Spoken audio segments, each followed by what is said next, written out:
understand that was in jest, and I'm going to stop trying to be funny. That's my. I'm going to stop trying to be funny. That's.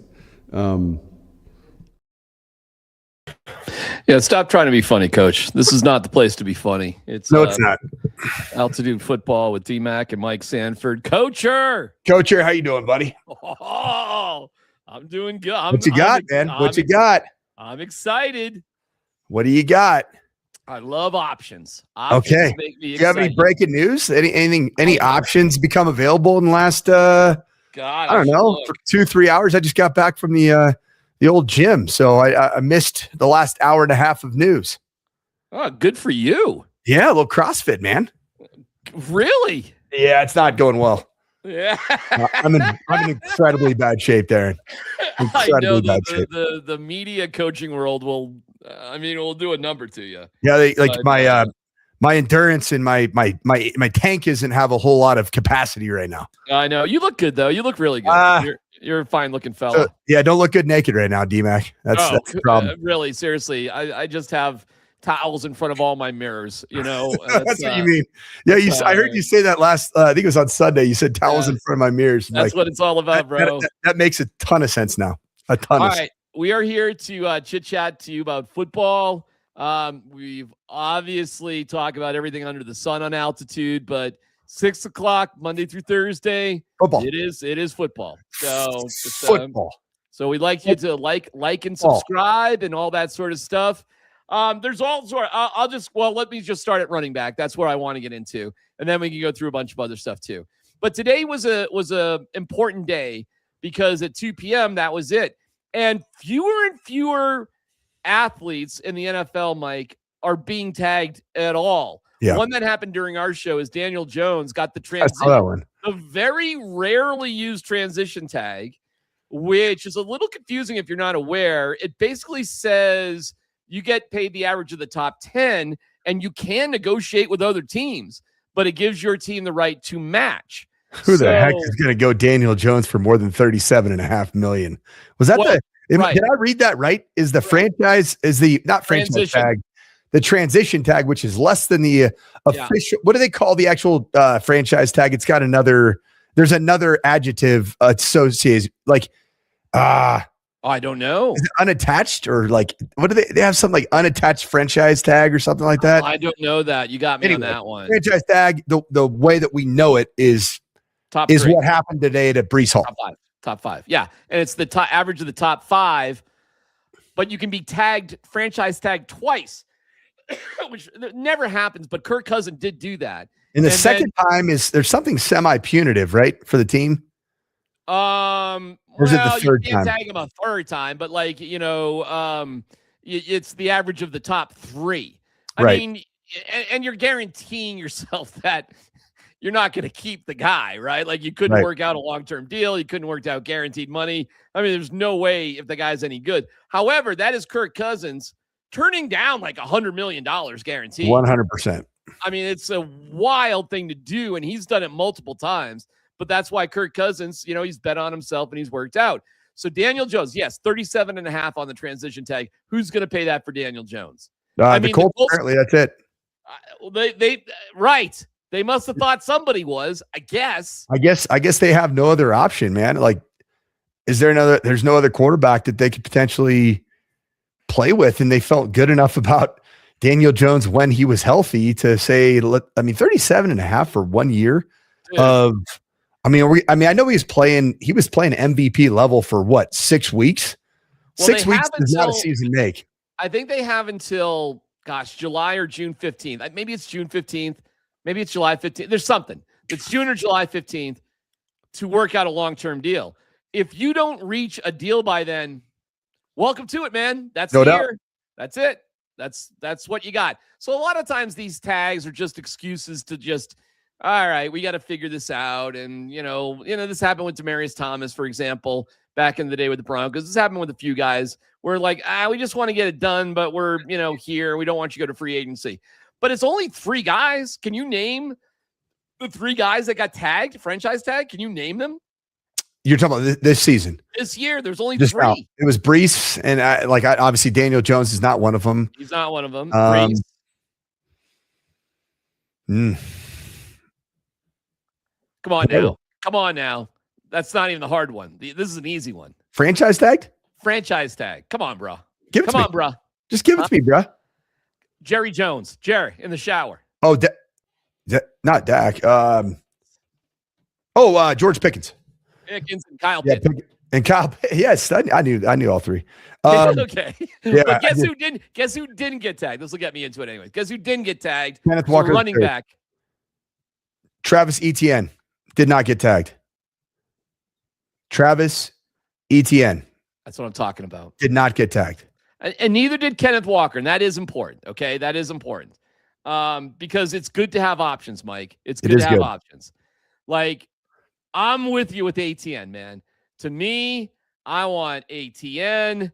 Mm-hmm. I want Mike Washington out of Arkansas. And I want, RJ Harvey's fine. That's what I want my running back room to look like. I want Travis Etienne. Yeah. My number 2. It's a number 2. I want RJ Harvey. And my 3, I want J.K. Dobbins.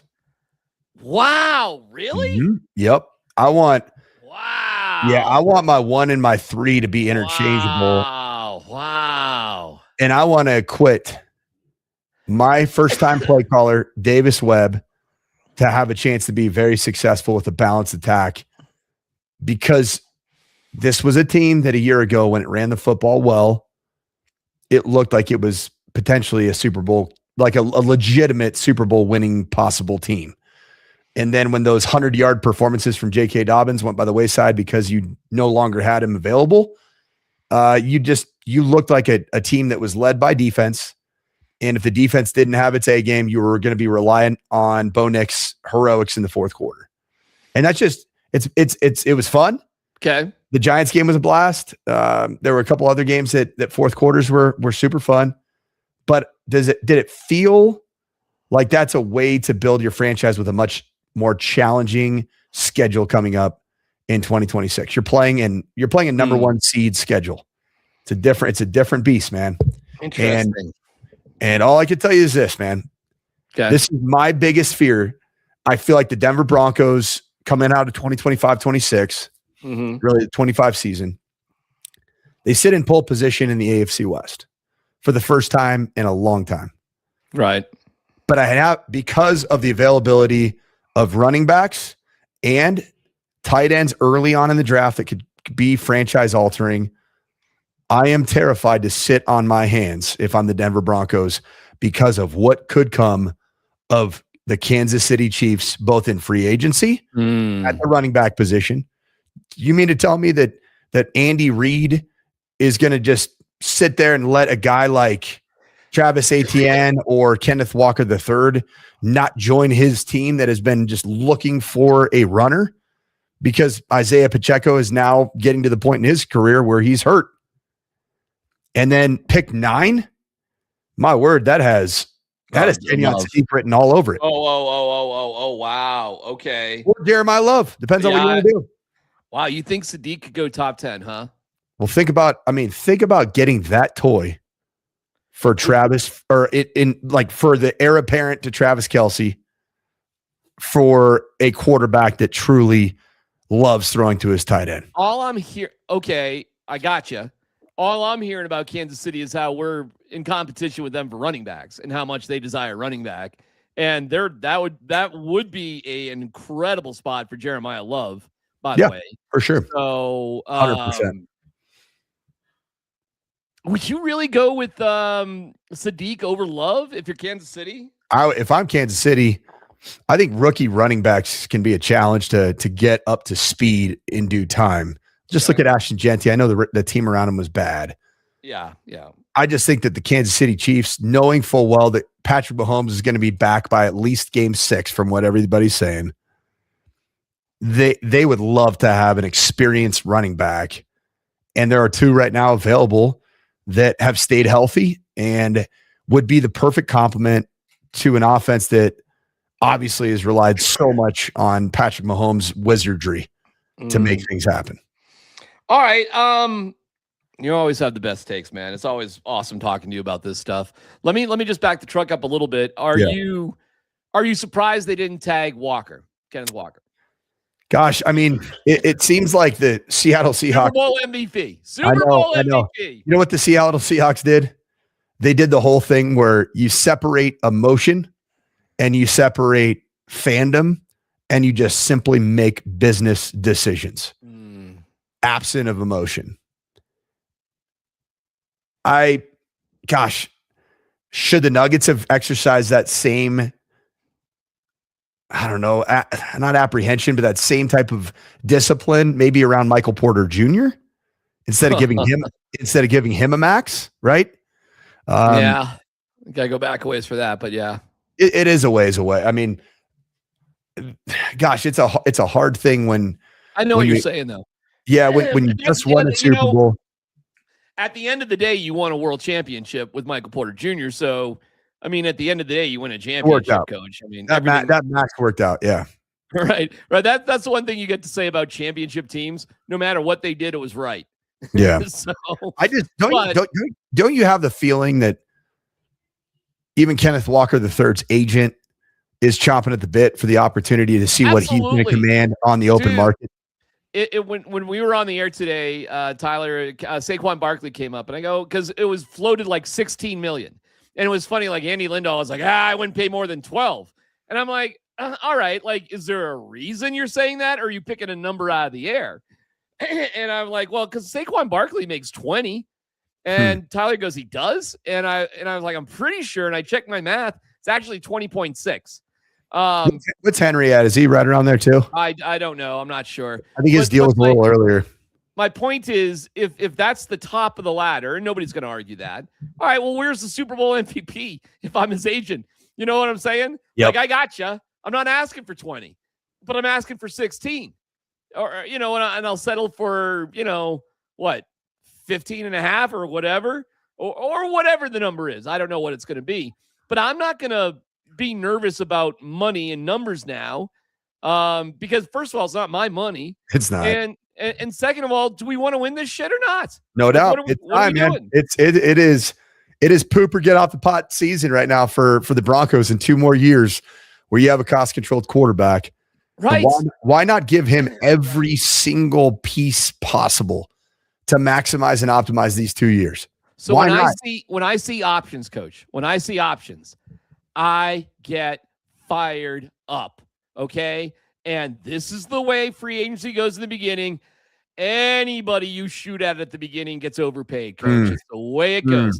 And then a week later, you're paid kind of what you should get, that sort of thing.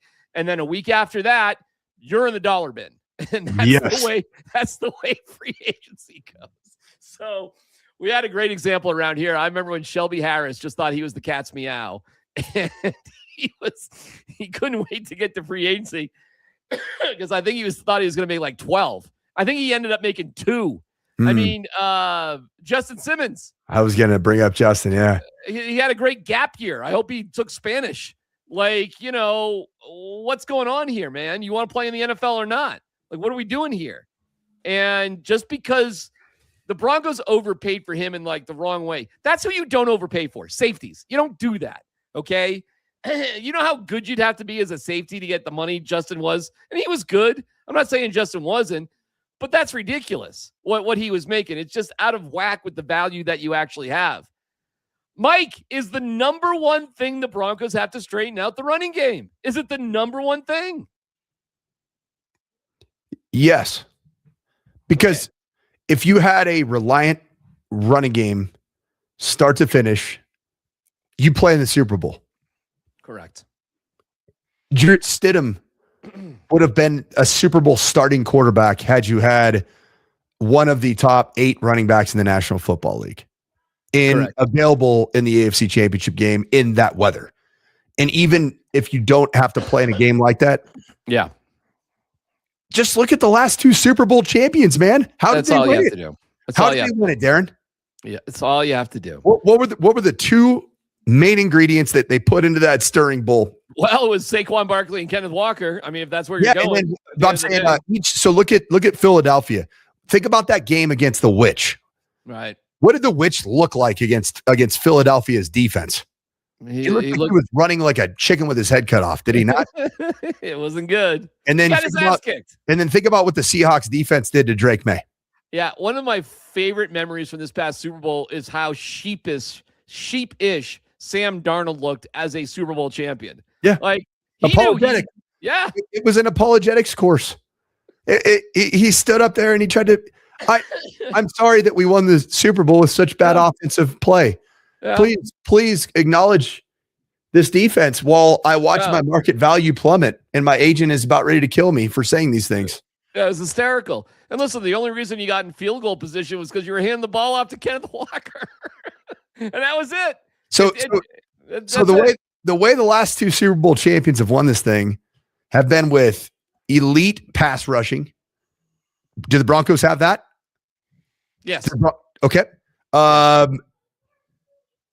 A great ground game featuring a single bell cow. Okay. Broncos don't have. Well, they don't have that. They kind of did. They did, but you had to anticipate. Unfortunately, because we all love J.K. Dobbins. J.K. Dobbins loves Denver. Yes. That's why I don't think J.K. Dobbins can command big dollar. He can't. He hasn't been available for an entire season. I see where you're going. All right. Here's where I'm at. Here's where I'm at. The last ingredient that I would tell you that both the Super Bowl champion Philadelphia Eagles and the Seattle Seahawks Super Bowl championship teams recently had is they had I'd say above the line quarterback play. Mm-hmm. Not elite quarterback play, above the line quarterback play. Boy, that sounds a lot like Denver, doesn't it? Yeah. Because you're not DMac as much as you love Bo. And you loved your moment of Bogasm and Bomania and Borections and all the thing. All of it. Do you think he's ever going to be a true top 5 spinner of the football in the national? Yeah, but you don't need to be to win the Super Bowl. You don't need to be. But back-to-back years without top 3 quarterback play in the NFL. Yeah. Not even. I mean, Darnold was good, but it wasn't top 3. It wasn't top 3. No, what you need to be is good enough to get your team there. You do need to be good enough to do that. 100%. So in order to do that, you have to minimize mistakes and turnovers. You have to convert first downs, and you have to be competent enough in the red zone to get points where you should get points. Yep. That's what you have to do to win a Super Bowl. And by the way, if you can do that, you will make $60 million a year. Yeah, and it's a great path forward. And the best path forward for the Denver Broncos is for Bo Nix to get markedly better by way of getting markedly better talent around him. And if they do that for the next 2 years, Davis Webb's still your play caller. Sean Payton, I still think is your head coach until he rides off into the sunset, hopefully with the Lombardi trophy for the second franchise, only the first time in NFL franchise or NFL history as a head coach. Yeah. And he's a first ballot Hall of Famer, and you hand the keys off to Davis Webb and everybody's happy. Oh my God, Coacher. Seriously. You've got to give both some you got to give him something, man.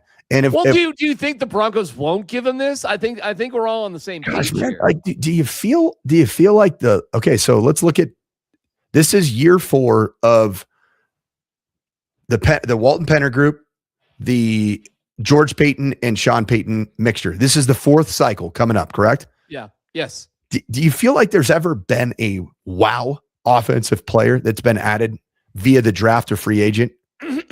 Wow. Like breaking news. We stop everything we're doing and talk about it for the next 4 segments. In the past 4 years, or like what? Since I'm talking about George Payton, Sean Payton. Okay. Well, Bo. I know. Yeah, that was. I mean, I'm saying for their quarterback. Gosh, all right. You're making me think here a little bit. There isn't one, man. Ingram, no. Although it was fun. Yeah, it was fun before it happened. You're not talking about contract renewals like you got for Cortland Sutton that you got done. You're not talking about that. Running backs, no. I mean, when's the last time the Broncos had a running back that you could go into the postseason and say, we got a dude? I mean, they got J.K. Dobbins in May. Yeah, but then he was hurt. No, I know. And like No. Moreno was a first round draft pick. but draft pick. That was way long ago. No, I see your point, but I see your point. And I just think they are going to be committed to it. I really do. And I think the options. All right, you tell me. So you like ATN, and I'm fine with ATN. I'm more than fine. I would be thrilled. I like the pass catcher. I like the pass catcher of ATN. Are you down on Ken Walker? Are you? No. I love Kenneth Walker. So just to be completely fair, I would be through the roof excited as somebody who follows the Denver Broncos if the Broncos sign Kenneth Walker. Okay. My fear is that recency bias will lead inevitably to his market value being overvalued. Yeah, all right, let's get to that in 1 second. I want to get to that in 1 second. Like, what does that even mean, and what would that cost you? Give us 1 second. We'll be right back. There's a world of flavor out there, and to find it, you have to take the journey. Journey Spice Company handcrafts the most premium spice and seasoning blends that have no sugar, no salt, are certified USDA organic, non-GMO, vegan-friendly, and always planet-friendly.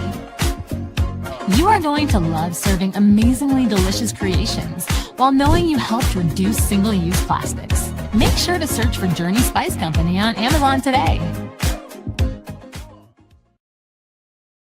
You to Journey Spice, and this QR code will take you right to Amazon.com, where if you use the code Altitude26, you can save yourself 10% on Journey Spice, which is so delicious and so great.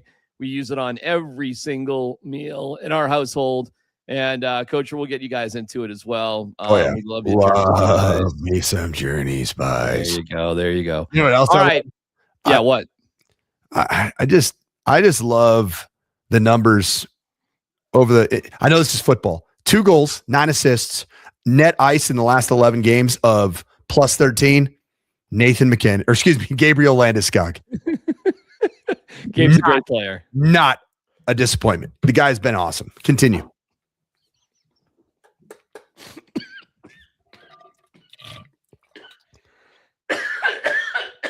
I can't even tell people why that's so funny. And I want to tell you why it's so funny, but I can't explain it right now. I don't know what you're talking about. I've just been so impressed with Gabriel Landeskog. Gabriel Landeskog is one of my favorites. I really did get that was Gabriel Landeskog. Gabriel Landeskog. He's the best. His pronunciation of his last name is even a bit of a massive disappointment. I don't know. It is what it is. But neither here nor there. Overpaying for Kenneth Walker. Okay, what does overpaying mean aside from your morally or ethically repulsed by it? It's not your money. It isn't, but it's still allocation of funds. Oh, okay, but like, who cares? Why do you care? Because of the cap, man. That's why I care. Because I still think that the Denver Broncos somehow, some way, need to find a way to enhance their receiver room. I think you need to have some wiggle room to spend some money there. Like, all right, hold on. Let's just talk real quick. Okay. Kenneth Walker III. Yeah. Super Bowl MVP. You could point to him and say, man, you're not really the only reason, but you're a pretty massive reason why the Seattle Seahawks shockingly won the Super Bowl when their preseason predictions were nowhere near Super Bowl champs. Am I right in saying that, DMac? Yes. So we said the number for, I think, a massive overpay would be $16 million average annual value. And especially if you go 3-4 year contract, you're paying a running back one of the fastest depreciating positions in sport for the next 4 years. And with a cap hit, that would be epic. Mm-hmm. And the only players that he would be paid less annually than are Saquon Barkley and Christian McCaffrey. And I don't think that I would say with full transparency that Kenneth Walker III is more valuable today than the likes of Derrick Henry, who makes 15 average annual, Breece Hall, who makes 14.2, Jonathan Taylor, who led the world in running the football at $14 million. I don't believe that he is not. And so the market has to talk to you, because if you overpay, and especially if you have any injuries, you're stuck with that dead cap, man. And the Broncos just got out of that bad contract business. Now, quarterback bad contract business is a lot more punitive than the running back bad cap business. No doubt. So I think that there's a chance that Kenneth Walker, who is, by the way, not a great pass catcher, this is still Sean Payton's offense. He still likes to incorporate the running back into the pass game and get 5 out, use the screen game, be able to free release the tailbacks on swings. And I know you have RJ Harvey to do it, but boy, Travis Etienne is fantastic in the pass game. And he's had greater than 35 catches in every single year, including, I believe it was 6 passing touchdowns receiving this year, in Liam Cohen's offense, which has a lot of similarities to Sean. So if I'm going to do a 3-year, $36 million, 24 guaranteed for ATN, you'd be happy as a pig in slop. Let's freaking ride, baby. You Let's go to war. You want to pick up J.K. Dobbins for 1 year at 3.52. I'll take him at 2.7. All right, because the market's not going to be kind to JK. Fine, whatever. We're hemming and hawing, with monopoly money here. All right, I'm just slightly different because I don't really see a need for J.K. Dobbins if you've got ATN and RJ Harvey. Short yardage running back.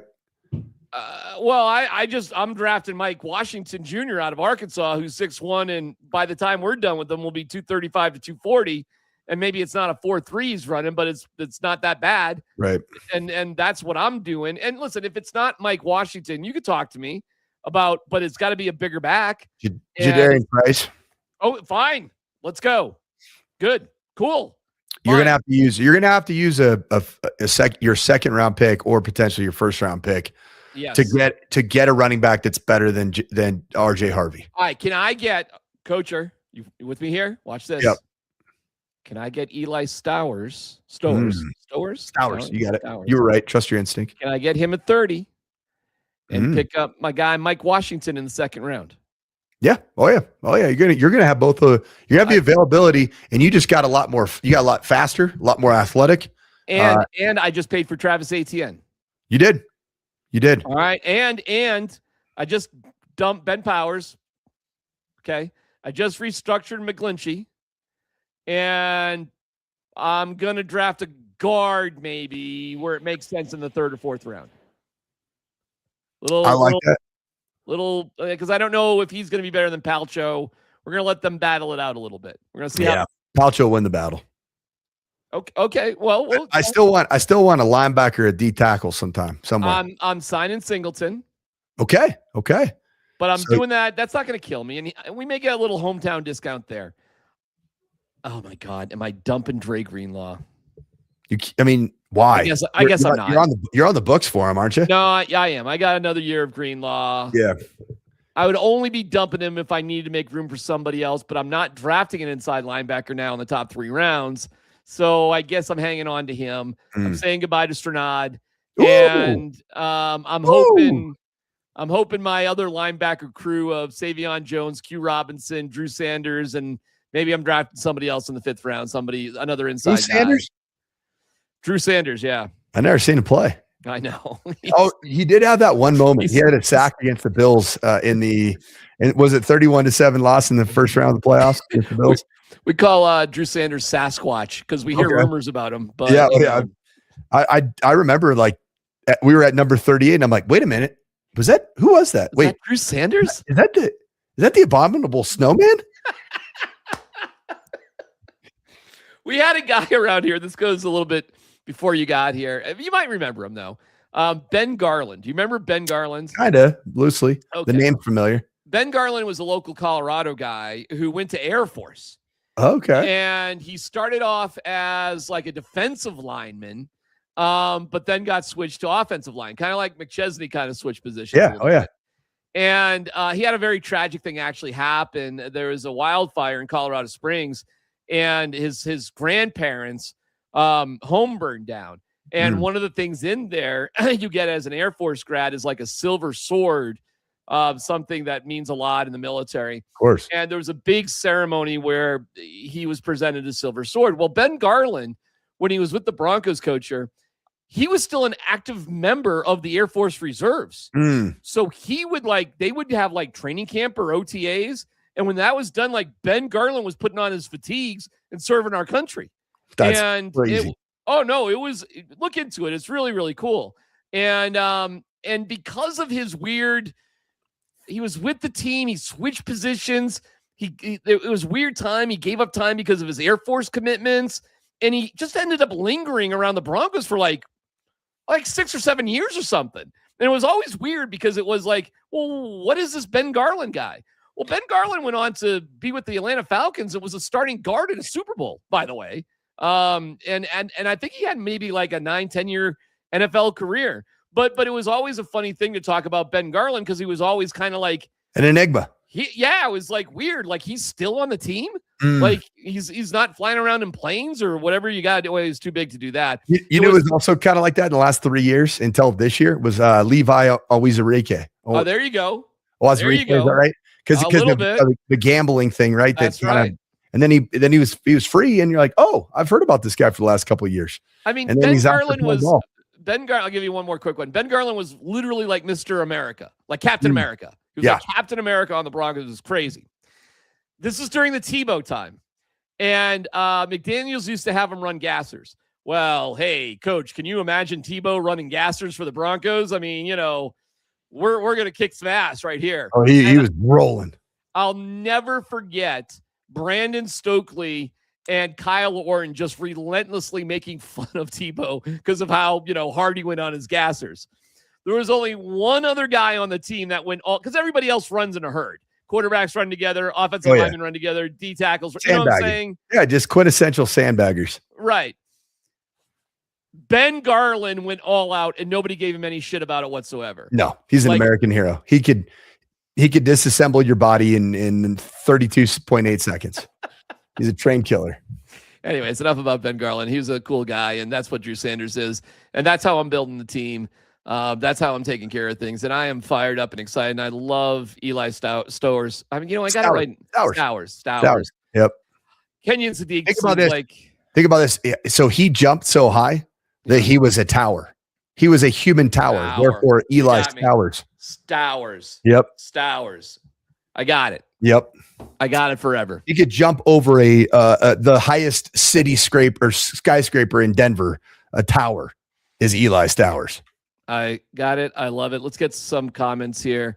This is why ATN makes a lot of sense here in Denver. Good in pass protection, good receiver. He's a pretty solid runner too. Just a well-rounded skill set. 3-down player. You and your bucket hat there, huh? Aussie Talks NFL. You and your bucket. Oh. I like that. I mean, I agree with that in pass protection. You know what else I think about ATN is he appears to be a guy just based off his usage. Not only is a great point right there by Aussie Talks NFL, but he is intelligent. He's a guy that has picked up new systems in Jacksonville and immediately flourished. I mean, what Liam Cohen brought in offensively was a lot of fun to watch. Unfortunately, it was not fun to watch here in Denver when they brought that show into town. But you just could tell, man, that they do a lot and they ask a lot intellectually of their skill players. And ETN has already become a trusted agent in just his 4th year as an NFL player. All right, they're saying $15 million a year for Walker. Too much? Still think it's an overpay. Okay. I mean, that's $1 million more average annual value than Jonathan Taylor. I get it. The Jonathan Taylor's deal was done, a year or two ago, right? Mm-hmm. So it is kind of what it is. So, good evening, my locos. Good evening to you. Hi, everybody. Glad everybody's watching. Make sure you like and subscribe for content like this. And we're talking football every night at 6:00. Tomorrow night, it's cocktail hour with myself and Rachel. Yeah, I heard we just get sauced on Wednesday nights. She's excited to make a Seattle-based cocktail, apparently, because of Kenneth Walker. She is. I saw that. I see it. She is, yeah. I was hoping that she was going to find some Florida-based drink. I thought it was going to be some type of mojito or Jacksonville. I don't know what Jacksonville's really known for from a booze perspective. I feel like Jacksonville's kind of like a little bit. I don't know, man. Like what would the cocktail be from Denver if you were to do a Denver cocktail? Denver cocktail, cocktail. It's exactly. Like it wouldn't be a cocktail, right? It would be some sort of annoying IPA plaid shirt wearing, I don't know. Nate Kreckman would know. Nate Kreckman. He would be the cocktail. The cocktail would be called the Cracker, even though he's from Illinois, but he's definitely ingratiated himself well to the Colorado culture. I mean, does anybody wear plaid and wear quirky hats and give off the IPA vibe more than Nate Kreckman? I'll kind of play that role from time to time, but not with consistency. You, my friend, I call you theme guy. Whatever the theme is, you are properly attired for.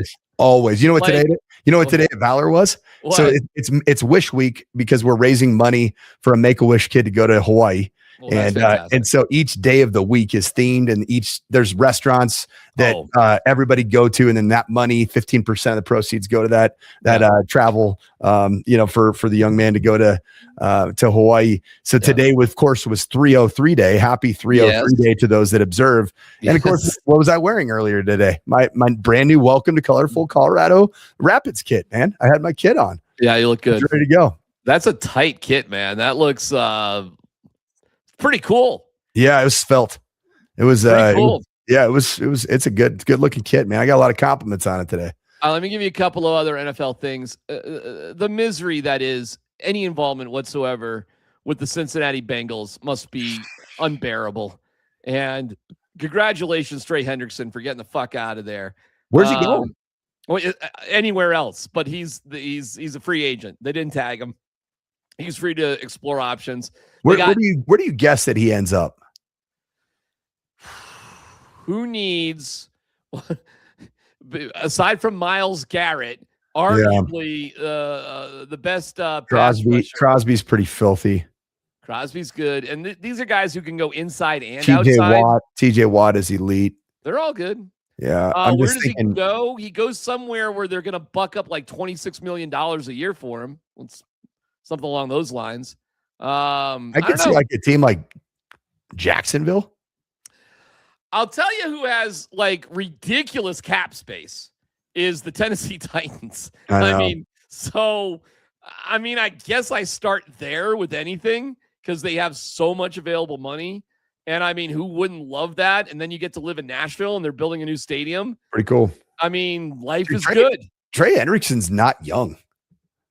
All right. Well, how old is he? I guess. Like, he's 31. Oh, okay. All right. I mean, but to give him a 3 to 5 year deal, he had that wild 2024 season. Oh, are you a little down on Hendrickson? I mean, I wouldn't take him over Nick Benito today. I would too. No, I'm saying I would not. Oh, I would. I would not take him over Nick Benito. Okay. So, this year. Hey, by the way, Nick Benito got a little figured out, dude, during the season. You realize that, right? So you do. Okay. So the one just epically significant season that Trey Hendrickson had was 2024. I mean, he's had some good seasons, but he had that 17.5 sack season. This past year, obviously dealing with injuries. He played in just 7 games and he had 4 sacks. I guess I don't know, man. Trey Hendrickson has been, so he went in New Orleans under, I think it was 2020. He had 13.5 sacks. 2021, he had 14. And then he had the back-to-back 17.5 sack seasons. And that was in 23 and 24. Benito, what did Benito end up with this year? I think he got stuck there for a while. 14 maybe. Was that right? Because Cooper and him were tied there for a little bit. He had 14. He had 14. 14. So Benito has 13.5 and 14 in back-to-back years, and he's only going into year 5. All right, I got you. Yeah. Well, listen, it's a non-starter. It's not happening here. I'm looking at ESPN's top free agents, and he is ranked number 1. And then it goes to center Tyler Linderbaum. How about that dude from the Bears, 27, retiring center? Is that right? Yeah, actually, really good friend of mine. His dad played in the NFL for quite some time. Chris Dahlman. We coached together at Stanford in 2007, 2008. Drew, great young man. I think it's a little bit of that. I'm not speaking from any place of knowledge, but man, Stanford guys, they understand when it's starting to get to the diminishing returns component of what the next 50 years of my life are going to look like. They're not afraid to say, yeah, I did my thing. Smart guys. They are Yep. smart guys. I'll give you that. Okay. I'm looking at this list for where they even have the running backs. Kenneth Walker is regarded as the 15th best prospect. Let me just, we'll get to What's Kyler Murray in a ATN? second. I'm looking. Hold Are- on. are we- 21. 21 on this 21. list. I love it. Yeah. Is- By the way, are you ready to pay $30 million a year for Alec Pierce? No, gosh, no. Gosh, All right. I keep hearing everybody talking about Alec Pierce, that he's a guy that the Broncos should take. And I'm like, Well, I don't know. Like, is he, gosh, his yak is crazy. His yards after catch is ridiculous. He averaged 21.3 yards a catch this year. I mean, that's really good. I mean, he's the top wide receiver in free agency. He's 26 years old. He's good. he's good. But I mean, what does that go? You tell me. What does the top receiver in free agency go for these days? Gosh, I just said 30. I could be wrong. does Alec Pierce really get you moving? I barely know who he is. I know, man. So You want to know what he is? What he is he is Shane Steichen's shot play guy. So he gets like, and think about it. So there, somebody's going to dramatically overpay for Alec Pierce, and everybody, run after catch, blah blah blah. You know what part of run after catch is when you're wide open on a take post down the field, because you have the number one running game in pro football, and you're handing the football off to Jonathan Taylor, and those safeties are playing at the line of scrimmage. You throw a post, and it's 30 air yards and then 50 yards after catch, because Alec Pierce is fast. He's got top end speed, but I think that there's an overvalue on his run after catch as a guy that's like making people miss and doing. I wouldn't pay for Alec Pierce. Now he's perfect that guy's perfect in Indy, because they have a tremendous run game. Well, he ain't gonna stay there. No, I don't know, man. Is there? So they didn't tag him, right? Nope. No, nor should they. No, they should not. The 30, I don't know. Maybe it's 28. I don't know. 27. I don't know. Something like that. But this is what these guys go for. And by the way, you got to understand, man, everybody overpays in the beginning of free agency. Yeah. Everybody does. So if you're lucky enough to be one of those guys, and he is the top rated wide receiver, the next one after him is Mike Evans, who I feel like is 1,000 years old. And I'm like, I don't know. Yeah, he was good, but like, he's only 33. Gosh, he feels like he's older to me. And after him is Rashid Shaheed, who is, how old is Rashid? I got to go down a little bit on this one. Rashid Shaheed, 28. You like him better? Then, I mean, just as a free agent wide receiver, are we close? No, he doesn't. He already had. That's redundant with Marvin Mims. He's a returner. Okay. He's a returner slasher. Alec Pierce is 6'3", dude. Like, he's a bigger dude. Like, that ain't Mims. So now it's a bit redundant, right? Like, why did we draft Pat Bryant, I guess? And but I think they had a terrible draft last year, in all honesty. I mean, it didn't make sense. It still doesn't make sense. I did get some clarification. Looked at an article from Sporting News about Travis, the running back Travis. So the correct pronunciation of his last name, as he is actually Etienne. Oh, okay. All right. I'll say it however you want. But he has acknowledged it deviates from the French Cajun pronunciation of the name. Etienne derives from the old French name Estienne, which itself is derived from the Latin name Stephanus. So Etienne is probably the Americanized one, but if you want to get French Cajun on him, it is Etienne. Etienne. It's kind of like Jade Baron. Jade Baron. The Etienne with my crawfish. Yes, the crawfish boil. So Etienne is he grew up down there? I think he did. Yeah. Because listen, guess who else needs running backs? A lot of people. Yes. The Saints do. And so does Kansas City. So do a lot of teams. Louisiana. So this is not going to be cheap. But again, I'm just excited overall that I like options. I like that Kenneth Walker is an option. I I did love too. ATN. I'm even okay if it's Rico Dowdle. I mean, I'm not quite as excited, but like, okay. I'm just excited, Coacher, for the Broncos to sink some money into. And this is, I feel good for running backs too. Not that they have to care about my emotions. They're for back. Them. They're back. Yeah, The running back yes. position's back. Don't you think that's good for football? Seriously, It's good for football. It's great that the last two world champions had really did it on the back of great defense and really good running back play. That's what it is. Saquon Barkley. That was the deal that got Philly over the top. They got them over the hump. LeBron. I think that. Oh gosh, man. I don't think the Broncos will take Kenneth Walker. I don't believe I think the reason they don't touch Kenneth Walker is because I think they would, as a franchise, value him roughly in that $10 to $12 million annual value. Mm-hmm. And he's going to be commanding between 15 and 16. And I think they just won't do it.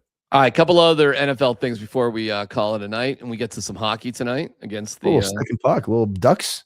Yeah. By the way, later on the old digital, it'll be Raj and Spring, who are on, I think, like at 1:00 last night talking hockey. But they got responsibilities. But that's between the pipes after the games in the paint with Dan Tanner, and we got tomorrow night, Hot Mike. Yeah. Scott Hastings and Andy Lindahl. Let's go, man. And me and Rachel drinking our ass off at 6 p.m. tomorrow night. So nice. So we're working this digital thing for better and more content for you who can't get enough of it. Kyler Murray. The next professional team Kyler Murray plays for is blank. The Colorado Rockies. I was going to say, I saw an article today. Should Kyler Murray go back to baseball? Yeah, and he should come to Colorado. At least there's something to go watch of interest. I'd be pumped. It'd be a blast. Oh my God. And listen, I'm a nerd. I've watched highlights of him in the Cape Cod League, of his time in Oklahoma. I'm not being a jerk about this. I'm trying not to be. I think his long-term prospects of making more money and being a professional athlete, maybe not more money because he actually cashed in quite a bit, didn't he? But I think he got his deal. I think he's got a better future as a pro athlete in baseball. Nobody's going to pay premium dollar for him right now. Right. Who would? Nobody. Why would you? No, Why? but a power hitting, he's an undersized but fast power hitting outfielder. A lot of teams would want that, brother. What's up, Mookie? A lot of teams would want that. So I'm being serious. Are you joking or are you being serious about him like being a baseball player? I'm dead ass serious. Okay. All right. Because it's not, this isn't Michael Jordan, where it's fun. Oh, and, God, no. He was actually a top 10 pick. Without question. He literally was a top 10 pick of the A's. And if he had sunk his talons into baseball, he is a number 1 overall, without question. What are you drinking there, man? Was that a Natty Light? I just got a little La Croix. It's just water. Oh, I thought that was a Natty Light. I'm like, DMac drinking Natty Light. Am I going to respect you a little bit more than I thought I would, man? Get a little street cred there. Drinking cheap beers, buddy. All right, what else we got in the NFL? Anything else that strikes you before we get out of here? Anything else on your mind? Gosh, I do have. Well, go ahead. I'm just telling you, like, inactivity with dynamic offensive players or bell cow running back. If the Broncos are inactive, I'm terrified of what could happen with Kansas City. And fear can be a positive motivator, I think. Okay. Yeah, I don't want to see that either. I got one last thing for you, but it's a little bit more serious. So I heard you talking about it on the radio. Yeah. And you could say it a lot better than I could. So I wanted to give you a moment about Dominique Ponder and the fact that you got, back to work and is coming together as a family. But I did hear what you had to say, and I thought I'd give you a chance here to express yourself about the tragic passing of this young man. Yeah, it's as hard as anything can be in sport when you lose a 20-something-year-old. Did it. I went through this myself as I was an offensive GA running the scout team, and one of my scout team D linemen, I'll never forget, Robert Travers, passed away in 2005 or 6. UNLV, and man, you want to talk about being rocked to the core and waking up in the morning and finding this out. It just there's nothing quite like it. Unfortunately, I never had a chance to meet Dom, but I've heard a lot about him through both Colton Allen, who played for me as a walk-on quarterback at CU in 2022, and also a Valor Christian alum, played quarterback for the Eagles back in the day.